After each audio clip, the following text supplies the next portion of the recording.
जय जगन्नाथ। आशा करुच्छे आपण मैंने समस्त बहुत भल थे।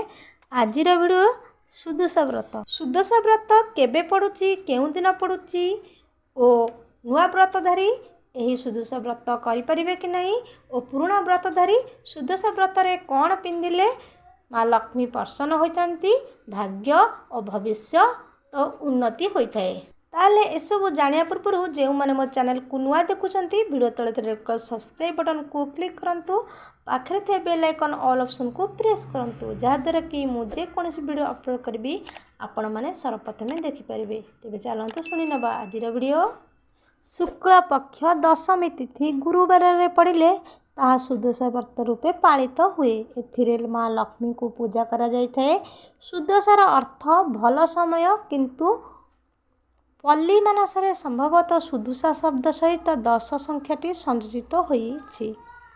फलत उपासन 10 पाखुड़ा पद्म, 10 वर्ण मुरुज, 10 मुखा दीप, 10 मुठी चाउल, 10 मेंचा कदली, 10 कोटी मंडा और माँ लक्ष्मीकर प्रतीक रूपे लक्ष्मीकर 10टी नाम मध्य करा जायछि। लक्ष्मी नारायणी, कमलिनी, श्रीहरिप्रिया, पद्मालय, कमला, चंचला, विघ्नासिनी, सिंदूर, दुलणी, दुर्गति।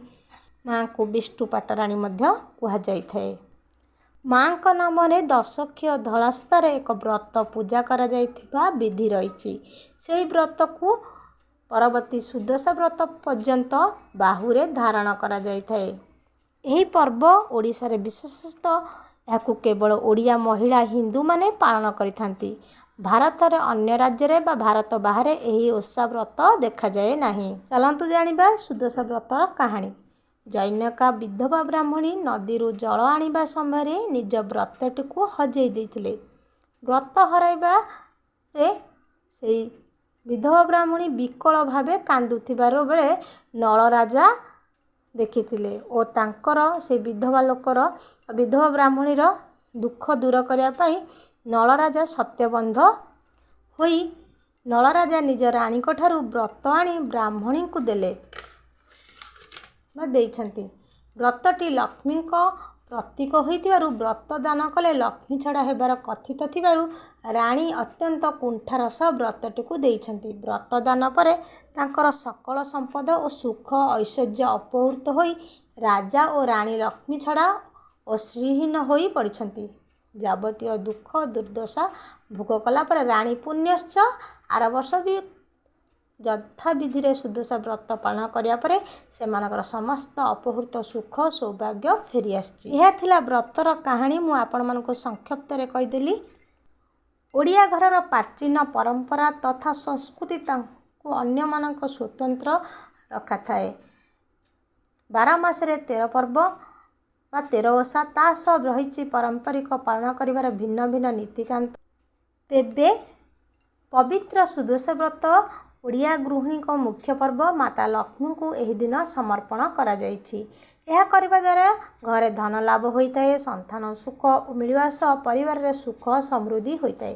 यही दिन प्रभु भगवान विष्णु को मध्य पूजा कले माता लक्ष्मी प्रसन्न होइतांती। यही दिन प्रत्येक गृहिणी व्रतधारी ओषा करिथांती। आ नवविवाहित नारी निज नुआ व्रत सुदशा व्रत ही आरंभ करती।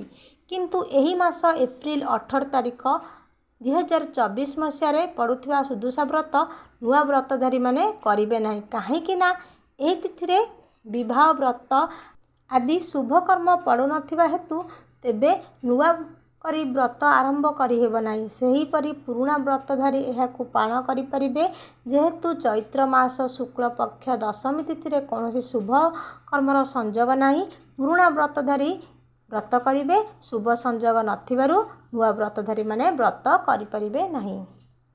ताहले आजि पई एतिकी रहुछि। पुणी आसीबे आपण मन पई नुआ नुआ वीडियो नै।